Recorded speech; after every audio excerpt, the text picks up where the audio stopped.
पुलगांव एक छोटा सा कस्बा है और हम उस कस्बे के एक छोटे से गांव जिसका नाम था हिवरा, जो कि सविता का गांव है, वहाँ पर पहुँचते हैं। वहाँ पर सविता के बड़े भाई रहते हैं।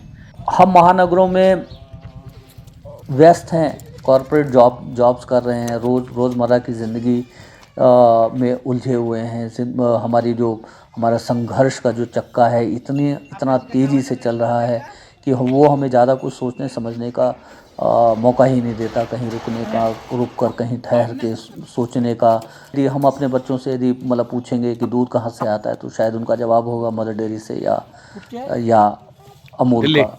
मगर हम जब यहाँ पर आते हैं महानगर से, यानी इंडिया से भारत में, तो हम यहाँ पर देखते हैं अपने किसानों को, कृषकों को, जो हमारे लिए अनाज उगाते हैं, हमारे लिए कपड़े उगाते हैं। मैं जिस क्षेत्र में हूँ ये कपास का क्षेत्र है। तो कपास की जब मैं बात करता हूँ तो मुझे खेतों में ऐसा लगता है कि जीन्स लगी हुई हैं, टी शर्ट लगे हुए हैं, शर्ट लगे हुए हैं और हमारे तरह तरह के कपड़े जो है खेतों में उगे हुए हैं। तो जब वो मैं इंडिया से भारत में आता हूँ, भारत माता की गोद में आता हूँ, खेत खलिहानों में आता हूँ, बैलों के गले की घंटियों को सुनता हूँ, तो कहीं ना कहीं मुझे लगता है कि मैं बहुत भाग्यवान हूँ, खुश नसीब हूँ कि ज़िंदगी मुझे यात्रा करने का मौका दे रही है, यात्रा करने का समय दे रही है, लोगों से मिलने जुलने का, उनसे बातें करने का, उनकी कल्चर, संस्कृति, सभ्यता, उनकी निश्चल जो सोच है उनको समझने का मौका दे रही है। आज हम जो हमारे बाल सखा अनिल हैं उनके ससुराल आए हुए हैं और हमारे साथ उनकी पत्नी है, उनकी बेटर हाफ सविता है। सविता का एक गांव है पुलगांव, और पुलगांव के पास हिवरा एक गांव है। तो हम वहाँ पर हैं और ये हमारे पीछे देखिए कितना सुंदर सरोवर है। और मायके में आने की अपनी अनुभूति होती है। तो सविता जी, सबसे पहले तो सुस्वागतम आपका, और हम अपने चैनल के माध्यम से आपके गांव में आपका ही स्वागत कर रहे हैं। Thank you. तो कैसा लग रहा है गांव आकर के? गांव आके चाहे अब लगा लो कि चाहे ये सरोवर था और तब नहीं भी था, ये तो खैर अब बना है। तब भी अच्छा लगता था, अब भी अच्छा लग रहा है।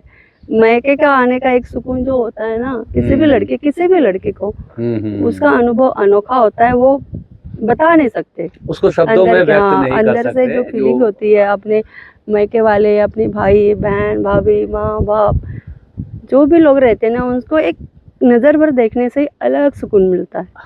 अभी यहाँ पे इतनी सुंदर साफ स्वच्छ हवा बह रही है, और हम लोग जहाँ शहरों से आए हैं वहाँ की हवा इतनी जहरीली है, विषैली है। तो ये जो अभी जो हमें इतनी स्वच्छ हवा, प्राणवायु मिल रही है, क्या सविता की प्लानिंग है? अभी आपकी 3 साल नौकरी बाकी है, क्या वापस आना है? वो तो वक्त बताएगा। खैर अभी कुछ भी कहना बहुत मुश्किल है, क्योंकि वहाँ पे भी एक परिवार से मैं जुड़ी हूँ और यहाँ पे भी मेरा एक परिवार है। मन क्या कहता है? तो मन ये कहता है कि बहुत हो गया अभी जहरीली हवा लेना। हाँ। बस होता ना तो कुछ थैलियों में भर के ले जाती। तो कहते कि अपने बस में होता तो कुछ यहाँ की फिजाओं की हवा, यहाँ के मिट्टी की सुगंध कहीं हम किसी थैलों में भर करके ले जाते, तो वहाँ पर रहते हुए भी हम अपने गांव देहात, अपने परिजनों को जो है महसूस कर पाते। तो अभी हम यहाँ पर अच्छा, ये जिस तरह से लोग शिक्षित हो रहे हैं, शिक्षा की बयार बह रही है, तो सविता आपको नहीं लगता कि शिक्षा की जो ये बयार बह रही है उसकी वजह से गांव खाली हो रहे हैं? नहीं, मेरा गांव तो मुझे लगता है भर रहा है। वापस आ रहे हैं लोग पढ़ के यहाँ पे, रोजगार के अवसर तो है नहीं है। वो ही बात है ना कि रोजगार के अवसर नहीं है, इसलिए खाली नहीं हो रहा है। इसलिए खाली हो रहा है, उसलिए खाली नहीं हो रहा है। अगर रोजगार के अवसर अगर मिलते तो वो कहीं ना कहीं जाते।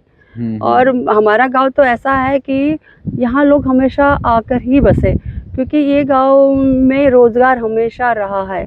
वो मतलब चाहे गवर्नमेंट के तरफ से नहीं, लेकिन अपना ही, क्योंकि यहाँ सब जो पथरीली ज़मीन है और यहाँ पे गिट्टी खदान जो भी होता है ना, किसी तो जमाने उसी में, पे, हाँ, हाँ, उसी पे पलते थे लोग। तो आसपास में जो लोग गांव के नहीं होते थे ना, जिनके पास काम नहीं, तो वो यहाँ के यहाँ बसते थे बल्कि। तो ये जो तो एरिया था उनको एक दोस्तों, हमेशा रोजगार बना रहा है। हाँ, ये जो आप जितना भी ये गड्ढा खड्डा देख रहे हैं ना, ये सब खनन की वजह से हो गए। और ये जो ब्रिटिश साम्राज्य के काल में यहाँ पे 1 मीटर गेज की लाइन चला करती थी, और ये कपास बेल्ट है। तो यहाँ पे जो एक तो जो खनन होता था, खनन के जरिए जो है मिट्टी गिट्टी बालू ये सारी चीज़ें होती थी। एक अभी यहाँ पे पुराना हमने क्रशर भी देखा है। तो यहाँ पर पहले पहले ज़्यादा रोजगार के अवसर थे आज के बनिस्बत। तो लोग रोजगार के लिए यहाँ पर आकर के बसा करते थे। अभी सब तरफ बात हो रही है स्मार्ट सिटी की। तो सविता, आपको नहीं लगता कि स्मार्ट सिटी की बजाय भारत को जो है स्मार्ट जो है गांव की ज़रूरत है, स्मार्ट विलेजेस की ज़रूरत है? बिल्कुल है, क्यों नहीं। स्मार्ट सिटी का मतलब ये थोड़ी ना होता है कि अपने गांव को भूल जाना, हाँ, है ना। अपने गांव हमेशा अपने दिलों में बसता है। भारत और अभी हर रोजगार अगर गवर्नमेंट कुछ करे तो गांव के लोगों के लिए कुछ करे। वो खुद अपने से तो बेचारे कुछ कर ही रहे हैं अपना पेट पालने के लिए, लेकिन अगर ये करे ना, पर डर भी लगता है कि अगर कुछ करने से पहले गांव की खूबसूरती ना खराब हो जाए, ये भी एक डर लगता है। आज ये नेचर हम देख रहे हैं, और इस नेचर की खुली हवा, शुद्ध हवा जब हम देख रहे हैं ना, तो देख रहे हो ना अब दिल्ली का हाल, शहरों का हाल, जी जी जी धुएं से परेशान, बाहर निकलना मुश्किल, बिना मास्क के आप निकल नहीं सकते हो। तो ऐसा लगता है ये हवा कहीं खराब ना हो जाए, ये भी एक डर लगता है। पर हाँ, पेट पालने के लिए ज़रूरत है काम की, पैसों की, तो वो भी चाहिए। उसी हिसाब से प्रोजेक्ट्स बने, उसी हिसाब से मतलब इस तरह के प्रोजेक्ट बने जो हाँ, पर्यावरण के अनुकूल हो, जिसमें जो है मतलब पर्यावरण की कम से कम क्षति हो। हाँ, कि जैसे हम जो आनंद वन में गए, तो वहाँ पे बाबा आमटे ने जिस तरह से प्रकृति के साथ संतुलन बनाते हुए हाँ, वहाँ पर सस्टेनेबल डेवलपमेंट का एक मॉडल जो है दिया। तो उसी तरह की मॉडल की जो है पूरे भारत को जरूरत है कि जहाँ पर हम प्रकृति के साथ अपना सहचर्य बना सकें, उसको नष्ट ना करने के बजाय उससे उतना ही ले, ताकि जो है औरों के लिए भी बचे और प्रकृति का नुकसान भी ना हो। वन वनस्पति जंगल इन सब का नुकसान ना हो, क्योंकि ये हमें हमारे हम सभी को जो है शुद्ध प्राणवायु देते हैं। और दूसरी एक बात कहना चाहूँगी, जो सिंप्लिसिटी यहाँ मिलती है ना, एक मनों की प्योरिटी जो मिलती है, जी जी जी, एक दूसरे का जो प्यार और जो अपनापन मतलब मिलता है ना, वो हम भागदौड़ में खो रहे ये सब। वो हमेशा एक मन में मैं अपने लिए क्या कर सकता हूँ, इसी ओड़ में लगे रहते हैं। जी जी जी, हाँ, बहुत हम अपने डिमांड्स बढ़ा दी है। हमें चाहिए गाड़ी, चाहिए घोड़ा, चाहिए कार, चाहिए ऊंची बिल्डिंग चाहिए, जबकि इतने की ज़रूरत है नहीं। और इस चक्कर में हम अपनी ज़मीन, पानी, हवा हवाई सब खराब कर रहे हैं। तो वो यहाँ पर नहीं देखने को मिलता, वो यहाँ प्यार देखने को मिलता है। लड़ाई झगड़े सारे सबके रिश्तों में, सबके गांव में होते हैं, लेकिन वक्त पे काम आना और एक दिल से काम करना अगर चाहो ना, तो ये गांव में ही आकर मिल सकता है। जब तक आप अच्छा, उस तो चीज को महसूस ये नहीं कौन है आपकी? ये मेरी भाभी है, और ये आपके और ये भैया? मेरे भाई है। अगर मैं ये कहूँ ना कि अगर मेरे मम्मी पापा नहीं है तो है उनकी कमी महसूस होती है, लेकिन इन्होंने उनका कमी कभी महसूस नहीं होने दी है। मैं अपने मम्मी पापा के बाद इनको देखती हूँ कि ये मेरे लिए वो सब है। हाँ। मुझे लगता है थोड़ी देर में जो है आंखें गीली हो जाएगी। और तो देखिए एक बड़े खूब भारत के एक बहुत खूबसूरत गांव में हम लोग यहाँ पे आए हुए हैं, हिवरा में। और भारत जो है कृषि प्रधान देश है अभी भी, और भारत गाँवों में बसता है, भारत की आत्मा गाँव में बसती है। और जो यहाँ पर अधिकतर क्षेत्र में जो भूमि मिट्टी का कलर जो है काला है थोड़ा अपेक्षाकृत अन्य राज्यों के अलावा, मगर यहाँ के लोगों के हृदय का जो रंग है ना वो बिल्कुल उजला है। तो ऐसे उजले लोगों के बीच में हम थोड़ा शहर से भागदौड़ की ज़िंदगी से टाइम निकाल करके जो सविता जी के गांव आ गए हैं। और सविता जी के जो बेटर हाफ उनके हस्बैंड हैं वो इस वीडियो को शूट कर रहे हैं। तो मैं थोड़ा सा बातचीत को यहीं पे विराम देते हुए बताना चाहता हूँ कि कैमरे की आंखों के सामने से मैं हूँ आपका होस्ट और दोस्त सुभाष चंद्र झा, और कैमरे के पीछे से जो मुझे सहयोग कर रहे हैं मेरे बाल सखा बोलता हूँ तो मेरे बचपन के दोस्त।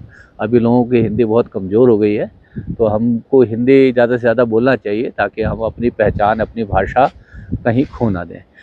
अंग्रेजी रोज़गार की भाषा है, बहुत अच्छी, और जितनी आप भाषाओं को जानते हैं उतने ज़्यादा लोगों के साथ आप संवाद कायम कर पाते हैं। तो भाषा का अपना एक महत्व है, और सबको अपनी मातृभाषा आनी चाहिए। तो जय भारत, जय महाराष्ट्र, जय भीम। तो आप सभी को बताइएगा कि हमने जो ये छोटा सा प्रयास किया, यदि आपको अच्छा लगा हो, कहीं आपके हृदय में यदि ये पहुंचा हो, आपको टच किया हो, तो चैनल अब तक सब्सक्राइब नहीं किया तो कर लीजिएगा। आपको लगे कि ये जो हम गाँव के जो ये पूरा भोला भाला वातावरण है, स्वस्थ स्वच्छ वातावरण है, इससे कहीं आप हमारे इस वीडियो के माध्यम से कनेक्शन बना पाएँ तो कमेंट बॉक्स में लिख भी दीजिएगा। और ये जो आपने अनुभूति ली, यदि आप चाहते हैं कि यही अनुभूति और बहुत सारे लोग लें, तो ज़्यादा से ज़्यादा लोगों तक इस वीडियो को शेयर करके पहुंचा भी दीजिएगा। तो एक बार आप सबको आज के दिन की ढेर सारी शुभकामनाओं के साथ विदा ले रहा हूँ। हरे कृष्ण।